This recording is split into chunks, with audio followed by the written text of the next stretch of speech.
Y'all, welcome back to the Ben Barker Fitness Podcast. I've lost track of what episode number this is, but welcome back. Thanks for listening, y'all. If you would subscribe to the show, leave a review, and share this with someone you think it might help. I am pumped today to have Big Bend Strength, aka Brian Chambers, with us today. What's up, buddy? What's going on, man? Thank you for having me. Appreciate it.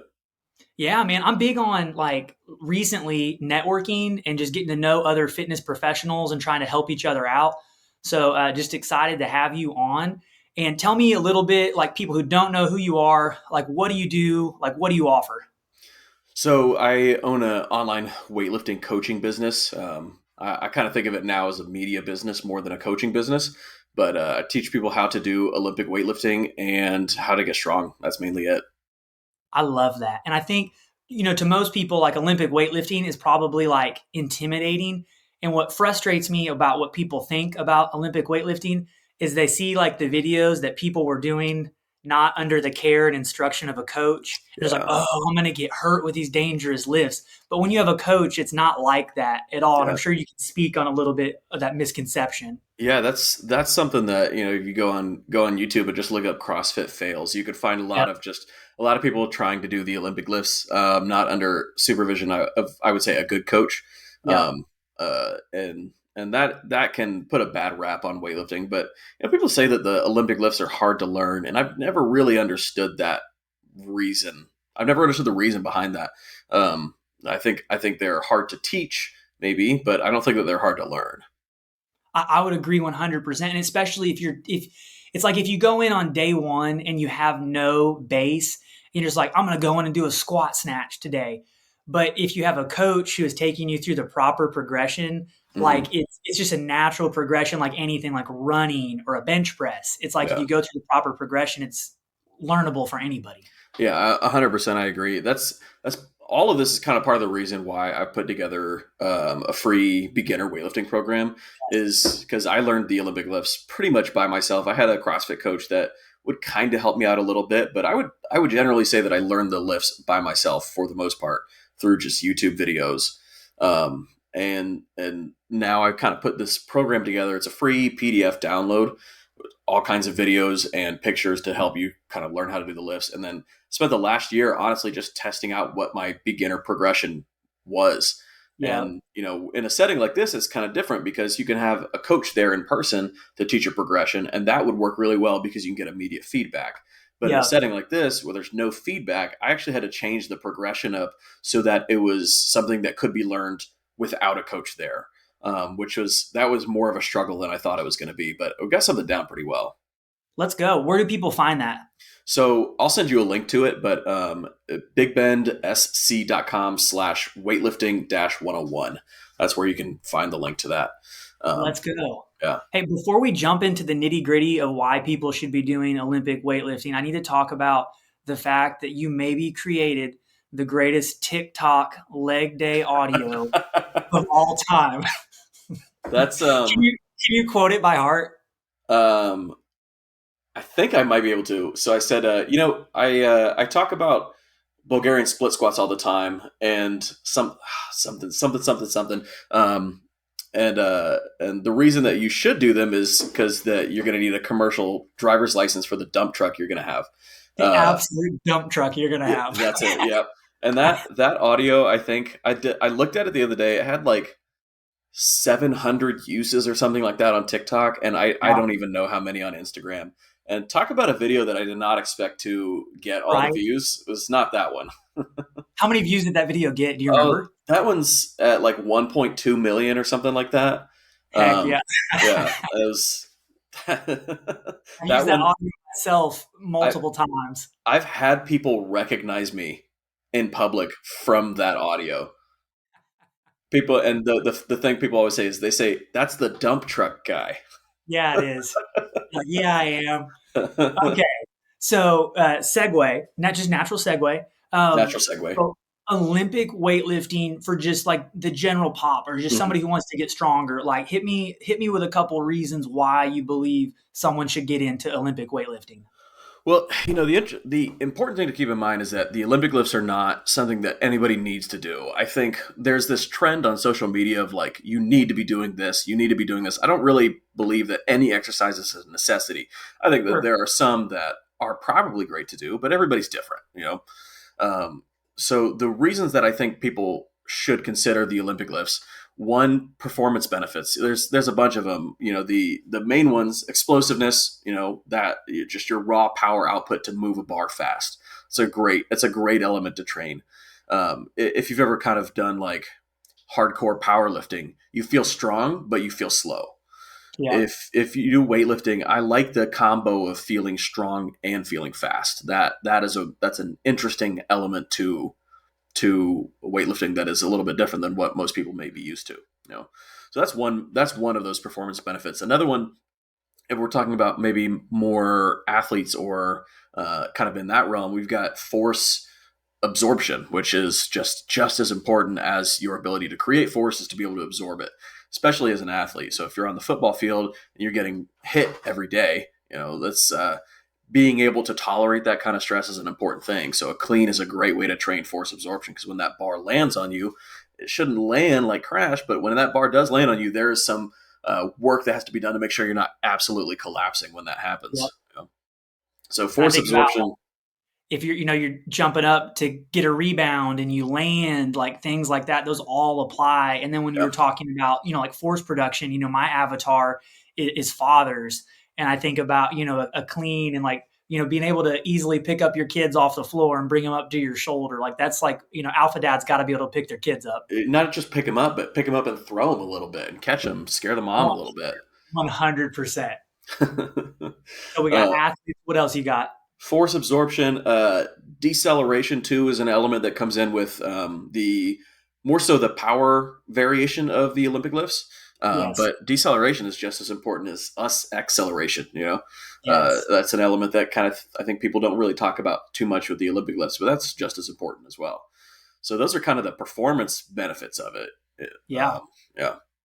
And Uh, I even think about, it's funny. I get people joke with me. I actually tweeted about it earlier today. I said, what I lack in calves, I make up for in traps. that's And right.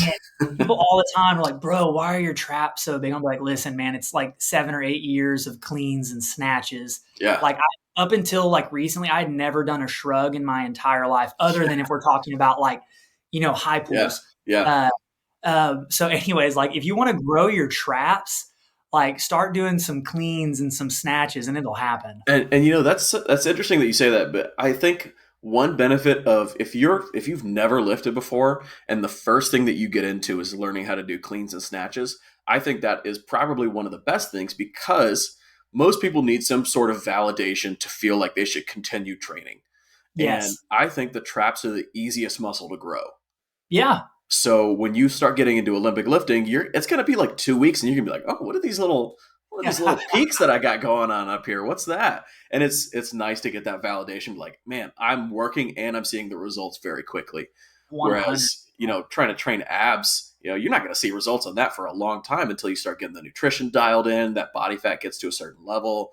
Like traps immediately. 100%. Yeah, Y'all, if you take anything away from today, it's definitely the traps. it's definitely the traps. What other There's, benefits do you there's see, Brian? do it. What other benefits do you see, Brian? So, mobility is another big one. I think mobility is something that kind of gets talked about a lot in a lot of different ways, and I think maybe some people train mobility as its own thing a little too much. What I like about the Olympic lifts is that they require mobility, so they force the average person who maybe has never done any mobility or work to go, maybe I should work on my mobility a little bit, as opposed to just like wanting to get in and get some big arms. You start to do stuff that requires that of you, and then you will have a good enough reason to do it. It's kind of like 100%. it's kind of like uh, somebody who's never worked on the nutrition before and who's never worked out. If you get them into the gym, instead of starting with nutrition, get them to start with workouts, and then get them to recognize when their nutrition is affecting their workouts, and you give them a good enough reason to actually start to care about their nutrition, rather than like just starting with nutrition and it kind of sucks that you have to do it, and also your workouts feel like shit, for a little bit until you start to get the hang of things. It's kind of the same Yeah. idea, like give a reason to care. Yep. 100%. I love that perspective because for so long, everybody's like, abs are made in the kitchen. It's like, why even bother going to the gym if your diet's not on point? Listen, working out is fun. Like, dieting is not fun. Right. Yeah. And so, like, sometimes you can't do everything all at once. And so I'd almost rather somebody like start working out, work on your fitness, and you get that, just like you said, you get that instant feedback. And it's so much more encouraging than looking at like what you get to eat and make Yeah. little changes with the diet along the way. I'm a huge fan of little changes. I think, where I start with nutrition for most people is actually focusing more on like what's going to improve their sleep. Because most of the time, poor nutrition choices come from poor quality of sleep. You're much more likely to make bad decisions, or bad decision air quotes, Yeah. when it comes to your sleep. So if we get people to get better sleep, then they'll make better nutrition choices. And a lot of the time, that comes from timing your caffeine a little bit more appropriately and minimizing alcohol. Those things really make a big difference. And I have found that is the thing that you can have the most improvement in your entire life without touching your nutrition. I agree 1000%. And because I've dealt with sleep issues personally, Mm-hmm. like when I'm sleeping better, it affects everything in a Yeah. positive way. Yeah.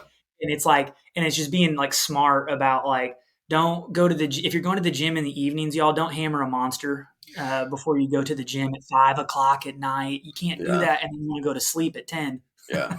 Now, here's a trick for you guys that kind of have no other choice but to work Yeah. out in the afternoon. Just take beta alanine. So Yes. you can get the pre-workout feeling and kind of get that itch, which is what most people are looking for. The caffeine helps, but you can trick your body into thinking that it's getting all that with just taking beta alanine. And plus, you still get all the performance benefits of beta alanine, which is great. I wasn't expecting to go this route on the podcast. And this Yeah, makes me I happy wasn't either. Yeah, the nutrition because stuff. Yeah. um, caffeine has a pretty long half life, and so if you time it and drink your caffeine earlier in the day, and y'all beta alanine, you can get it plain by itself, or you can get a stimulant free pre workout with beta alanine. And I love beta alanine, big fan. Yeah, same. That's one of two supplements that I take every day, which is that Yep, and creatine. love it too. Yeah. I got to take one step back and just speak on the mobility thing, and then we'll, Yeah. we'll carry on here. But y'all like. Uh, it's like you can people that do like these 15-minute mobility workouts that's just mobility, personal opinion, huge waste of time. I agree. Whereas like if you're squatting through a full range of motion, and listen, if you've never done an overhead squat, it'll reveal everything that's wrong with you Hmm. immediately. Yeah. And I was very fit when I started CrossFit. I'd just gotten done with like a full college career of football and track, and they wanted me to overhead squat the empty bar, and I couldn't do it. Yeah. I was physically incapable of overhead squatting a 45-pound bar. Yeah, same. Uh, I remember repeatedly dropping an empty barbell on the ground and the coach coming over and be like, "You can't do that." And I was like, "I don't know how to keep it up. I don't I'm sorry." Listen, man, you're gonna have to leave. Yeah, yeah. So listen, I get the mobility thing. The snatch, the overhead squat will absolutely reveal any issues, and also what's really cool about it is it will fix most issues too. People do not give the movement enough credit for how it will also fix the issue. I've got a kid that I have been working on snatches with, and his T spine's pretty tight. He tends to fall at the bottom of the squat, and that's where he sees a lot of the issues. All we do for mobility is we take 3 extra warm-up sets with the empty barbell, and we just do 3-second tempo overhead squat on the way down, 3-second pause, cueing to kind of lift the chest up, and then 3 seconds on the way up. We do 3 or 4 sets of that, and by the end of that 4th set with an empty barbell, you're already fixing all the issues, and you're able to work on your technique for the snatch at the same time. So it kind of 2 birds, 1 stone. I love it. And for those of y'all who maybe are just dipping your toes into this, I still warm up with overhead squats before I back squat, just as a warm up for my shoulders and also just to stay in the practice of Yeah, things. yeah, it's a good. Ryan, It just keeps the chest up. 100%. What would be your tips or suggestions for people like dipping their toes in? Like how do we add in Olympic lifts? So, the first thing is make sure that your mobility is at least good enough to be able to do a front squat and an overhead squat. Those are the two that kind of really you just need to have down. And all I'm looking for there is good enough to start, right? Because you're going to get better over, I'm looking at this in a long time frame, like 10 years of training. You're going to get better at it over time. So I'm not a huge fan of delaying the starting point too much, just looking for Yep. good enough on those movements. With that, that means making sure that at the bottom of a front squat, your elbows aren't touching your knees. As long as you got that, it's good enough. And the bottom of an overhead squat, it's making sure that your elbows aren't bending. If the bar is drifting backwards or forward, we can fix a lot of that with just reps, but just making sure that the elbows aren't bending in the bottom of the squat, and you can get to the deepest range of motion possible. And wherever your range of motion is on the squat I'm not honestly too worried about it at first, because I just know it's going to get better as you train. Yep. So that would be the first step, in my opinion. Then from there, it's drilling the movement patterns down with an empty barbell. A lot of people like to practice with a PVC pipe or a broomstick, and I'm actually not a huge fan of that. I found that most people who learn on a PVC pipe or broomstick tends to fall apart right when you get to that barbell. And if you struggle to be able to do the Olympic lifts with an empty barbell, maybe it's a trainer bar, a little bit lighter one. But if that's hard for you, then that's your workout, and that's okay. Like, practice with that empty barbell. You don't get to put any weight on it because you don't need it, because you're getting plenty of stimulus out of that. And so I start with the simplest variations of those Olympic lifts. We need to learn how to do it from the hip. Do the snatch from the hip, meaning keep the bar close and try not to thrust the bar away from you. If you can do those two things, you're going to cover a lot of technique with both the snatch and the clean. And then for the jerk, it's a double pause split jerk. So we're pausing in the bottom of the dip, fixing any issues, pausing in the split, fixing any issues, you're good to go. I love it. And y'all, listen here. I get people all the time who are like, Ben, what's the best ab exercise? And they're expecting me to be like, hanging leg raises and sit-ups. And I'm like, listen, have you ever done an overhead squat and a front squat? You have to have your core screaming. Your core is going to be working for sure. I think, the Olympic lifts are definitely very core oriented. Like, you got to have some good core strength, but they're also going to build it too. So it's another 2-for-1 kind of exercise. Killing a lot of birds with one stone there. Exactly. Yeah. And then, from there, once you've got the technique down with the empty barbell, I think the biggest key is frequency, keeping the frequency really high. I put out a post the other day that did actually very well, where I said, you should snatch every day. And, it's a little bit of a controversial statement, but you can absolutely snatch every day. The key is just modifying the intensity and the volume. So, the biggest thing that's going to lead to skill acquisition is just doing something more frequently. If you're only doing snatches once a week, or you see like CrossFit gyms that do a snatch like every other week, if they're lucky, their members never progress, or if they do, they make such beginner gains. But when you see those more like intermediate advanced, they always stall out because the frequency is just so low. You forget how to do it every time. So half of your time doing this is relearning how to do it. Yeah. But if you learn how to do the lifts and you just keep that frequency super high, your skill acquisition is so much higher than everybody else, that you'll make most of your gains just in that. And y'all, and I think the frequency tip can go across multiple things. It's fitness. It's like I hate and I love the quote where it's like, fitness is rented and rent is due every day or something like that. It's like, to maintain a certain level, you have to do the bare minimum. And then to increase from the bare minimum, you've got to do more than the bare minimum. Yeah, absolutely. But the cool part is you never have to wonder what you're going to do in the gym. You go in and you snatch. You go in and you do cleans. You do jerks. It's like, this is the one thing that I have to do today. And then you can do whatever else you want on top of that. A lot of my training right now is I go in and I hit one of the lifts and then squat or deadlift, or like clean or snatch pulls, and then some kind of pressing, and then just tons of bodybuilding, because I really enjoy bodybuilding. That's like my two favorite things to do is Olympic weightlifting and bodybuilding training, and putting the two together is a match made in heaven for me. And to Brian's credit, y'all, look at the Chinese weightlifters. They're all shredded, number one, and they all have bodybuilding type movements within their workouts. What does that dude? He has the plate raises. The Lou raises, yeah. The Lou raises. And y'all, like, they implement bodybuilding. So it's not like, I think people have this feeling that they're not going to look a certain way because of weightlifting or Hmm. doing Olympic weightlifting. But y'all, if you're doing the lifts and the right exercises, like I've seen Brian program, like a 20 rep squat in Hmm. his Olympic programming, and y'all, that's going to get cardio.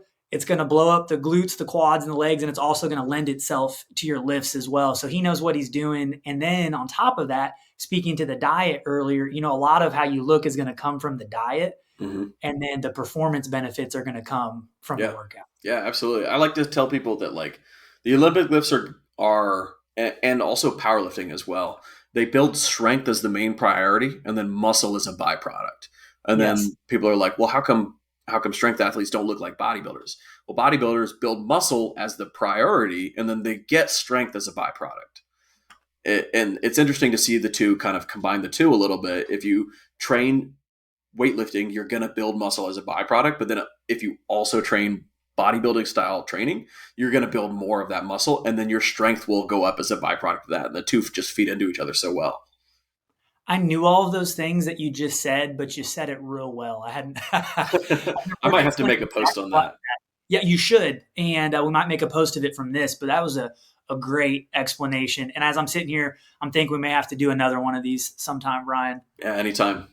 Hey, where do people find you on social media? How do they support you? Check out at Big Ben Strength on all of the social media platforms. So TikTok is the big one for me, Instagram as well, and YouTube. I'm working on really growing the YouTube channel, trying to get up to 1,000 subscribers over there. That's the big goal right now. And then also I have a couple programs on Train Heroic. You can find them just by searching Big Ben Strength on Train Heroic. I've got weightlifting programs, Olympic weightlifting, powerlifting, power building, bodybuilding, and weightlifting, all kinds of stuff out there. So yeah. Let's go. Hey, y'all, go follow Brian. If you want to like dip your toes into Olympic weightlifting, I think Brian's the best place to start. And then if you want to get really advanced with it too, go check out Brian. And thanks for listening in, y'all, today. Make sure you leave a review of the podcast. Share this with someone you think it might help. Let's crush some goals and encourage some people on the way. Thanks for listening, y'all.